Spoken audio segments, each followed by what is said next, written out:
আকাশ, এই বাপা আকাশ, এই বুড়াটা যদি তো বাগানে কিছু ভুল করছে তাহলে তুই তাকে ক্ষমা করে দে রে, তুই তাকে ক্ষমা করে দে। দরকার পড়লে সে তো গোড় ধরে, যদি রান পকেই দিল তাহলে শুন, সেদিন তোতে সমানে পিটি পিটি মারিদেলে ମୁଁ ବି ସେମାନଙ୍କ ସାଥିରେ ଥାଏ। ମୋର କାହିଁକି ସନ୍ଦେହ ହେଲା? ମୁଁ ଯାଇ ଦେଖିଲା ବେଳକୁ ତୁ ବଞ୍ଚିଛୁ। ମୁଁ ସାଙ୍ଗେ ସାଙ୍ଗେ ବାଦଲକୁ ଫୋନ୍ କଲି, ତାପରେ ବାଦଲ ଆସି ତୋତେ ହସ୍ପିଟାଲରେ ପକେଇଲା। ଏଥିରେ ମୋର କିଛି ଭୁଲ ନାହିଁ। ତୁ ମୋତେ କ୍ଷମା କରିଦେ ରେ, ତୁ ମୋତେ କ୍ଷମା କରିଦେ। ନମସ୍କାର, ମୁଁ ଫ୍ରେଶମଣି। ନାଟକ ବହୁତ ବଢ଼ିଆ ହେଇଛି। ଆଉ ନାଟକର କ୍ୟାରେକ୍ଟର ଅନୁସାରେ ଯାହା ବି ଯେତିକି ବି ସାର୍ ଦେଇଛନ୍ତି ତାକୁ ସେତିକି କରିବା ପାଇଁ ଚେଷ୍ଟା କରୁଛି। ଆଉ ଲୋକମାନଙ୍କୁ କେମିତି ହସେଇବା, କେମିତି କନ୍ଦେଇବା, ସେ ମୋଲ୍ଡ ବି କରିବା, ସେଟା ବି ଚେଷ୍ଟା କରିବି। କେବଳ ଦର୍ଶକ ବନ୍ଧୁମାନଙ୍କର ଟିକେ ଆଶୀର୍ବାଦ ରହିବା ଦରକାର, ଆଉ ଗୁରୁଜନଙ୍କର ଟିକେ ଆଶୀର୍ବାଦ ରହିବା ଦରକାର। ନାଟକଟି ବହୁତ ଭଲ ହେଇଛି। ଆଜି ଲୋକ ବି ବହୁତ ହାଉସଫୁଲ୍ ଅଛନ୍ତି। ଲୋକ ବି ଏପର୍ଯ୍ୟନ୍ତ ବି ବସିଛନ୍ତି। ଲୋକ ଆସିକି 10ଟା କି 12ଟା ଖଣ୍ଡେ ଟାଇମ୍ ହେବ କି ଅବଶ୍ୟ ବସିଛନ୍ତି। ଲୋକ ଯାଇନାହାନ୍ତି। ନାଟକଟିକୁ ଉପଭୋଗ ବି ଭଲ କରୁଛନ୍ତି।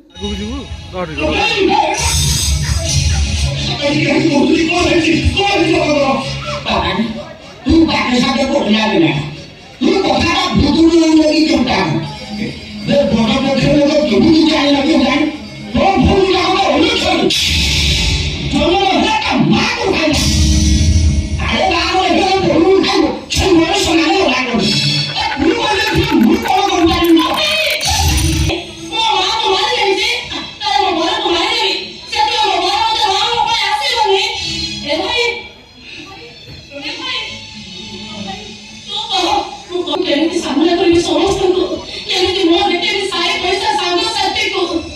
ଏତେ ବଡ଼ ନିନ୍ଦା ଆପଣ ଶୋଇ ମୁଁ ବାଟ ଚାଲି ପାରିବିନି। ବାପା ବାର କଥା ଶୁଣି ମୁଁ କେବେ ବାଟ ଚାଲି ପାରିବିନି।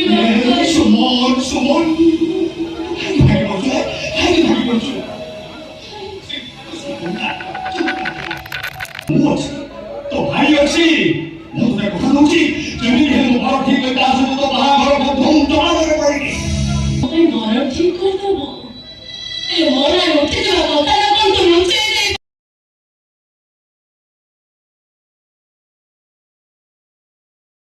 ଏଇ ନାଟକରେ ଗୋଟେ ଡାଇଲଗ୍ କହୁଛି, ଯେତେବେଳେ ମୁଁ ଆମର ଦୀପ୍ତ ଯେ ହିରୋ ଅଛନ୍ତି ତାଙ୍କୁ ଯେତେବେଳେ ମରଣ ହେଇଯାଇଛନ୍ତି ମୁଁ ତାଙ୍କୁ ଉଠେଉଛି। ମୁଁ ଦେଖିଛି ସେମାନେ ବଞ୍ଚିଛନ୍ତି, ତାଙ୍କ ଭିତରେ କନ୍ଦା କଟା ଚାଲିଛି, ଅନ୍ଧ ହେଇଯାଇଛନ୍ତି। ମୁଁ ସେତେବେଳେ ଯାଇକି ପହଞ୍ଚିଛି, ଯାଇକି ତାଙ୍କୁ କହୁଛି,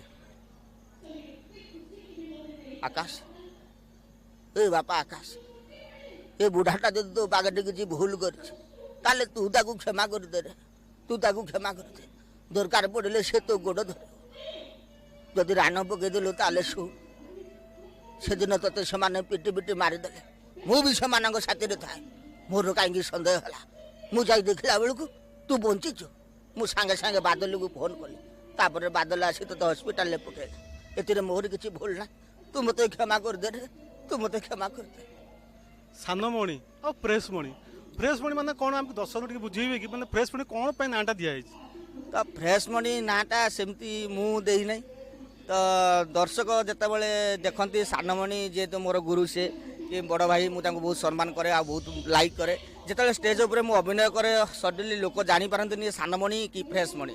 ଫ୍ରେଶମଣି ବୋଲି ମୁଁ ନାଁ ଦେଇନି। ନାଁଟା ଜଣେ ଆମର ହିରୋ ଆର୍ଟିଷ୍ଟ ଅଛନ୍ତି ଇଷ୍ଟର୍ଣ୍ଣ ତାରାପୁରରେ, ବାବୁନା ଭାଇ ବୋଲି, ସେଇ ପ୍ରଥମେ ମୋ ଭଏସ୍ ଶୁଣି ସାରିଲା ପରେ କହିଲା, ଆରେ ତ ସାନମଣି ଜଣେ ଅଛି, ଇଏ ତ ଭଲ ଫ୍ରେଶ୍ ଡାଇଲଗ୍ ତ ପୁରା କ୍ଲିୟର ନିଟ୍ ଆଣ୍ଡ କ୍ଲିନ୍ ହେଇକି ଆସୁଛି, ଆଉ ତ ପୁରା ଫ୍ରେଶ୍ ଲାଗୁଛି। ସେଇ ଦିନଠାରୁ ଗୋଟେ ଫ୍ରେଶମଣି ଗୋଟେ ନାଁ କରିଦେଇଛନ୍ତି। ଚାଲିଛି ଦର୍ଶକ ବନ୍ଧୁ ବି ଜାଣିସାରିଛନ୍ତି ଫ୍ରେଶମଣି, ଆଉ ସେଇ ଦିନଠୁ ଗୋଟେ ଚାଲିଛି ଫ୍ରେଶମଣି।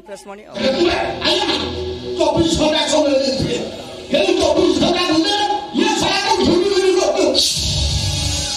ନକରି ତୁ ତାହେଲେ ଚକ୍ର ତିଆରି କରିଛୁ। ମନେ ରଖ, ମୁଁ ସବ୍ ଇନ୍ସପେକ୍ଟର ଆକାଶ। ଏ ବବିଛୁ ଶପଥ କରୁଛି, ମୋ ଦେହର ଶେଷ ନିଶ୍ୱାସ ଥିବା ଯାଏ ମୁଁ ଏ ମାଟି ମାର ସେବା କରିବି। ସବ୍ ଇନ୍ସପେକ୍ଟର, ଆମେ ବି ଦେଖିବୁ तो भर्ती मारना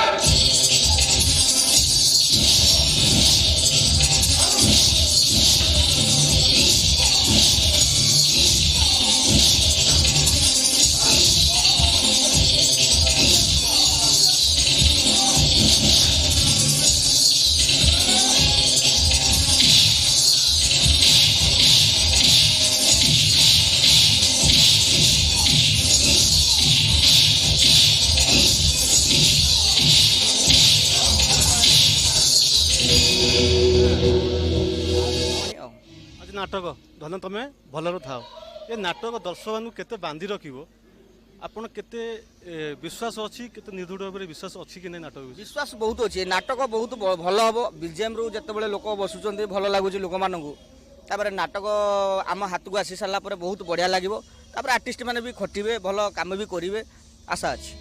ଦର୍ଶକମାନଙ୍କୁ କ'ଣ କହିବେ? ଦର୍ଶକ ବନ୍ଧୁମାନଙ୍କୁ କହିବି ଗ୍ରାଣ୍ଡ ମହଲ ଏ ବର୍ଷ ଆସନ୍ତୁ ଯାତ୍ରା ଦେଖନ୍ତୁ ଆଉ ଉପଭୋଗ କରନ୍ତୁ ନାଟକ ଗୁଡ଼ିକ ଭଲ ରହିବ ଗ୍ରାଣ୍ଡ ମହଲ ଏଥର ବହୁତ ଜୋରଦାରରେ ଆଗେଇ ଚାଲିବ ଏଥର ନାଁ କରିବ ବୋଲି ମୋର ବହୁତ ଆଶା ଅଛି।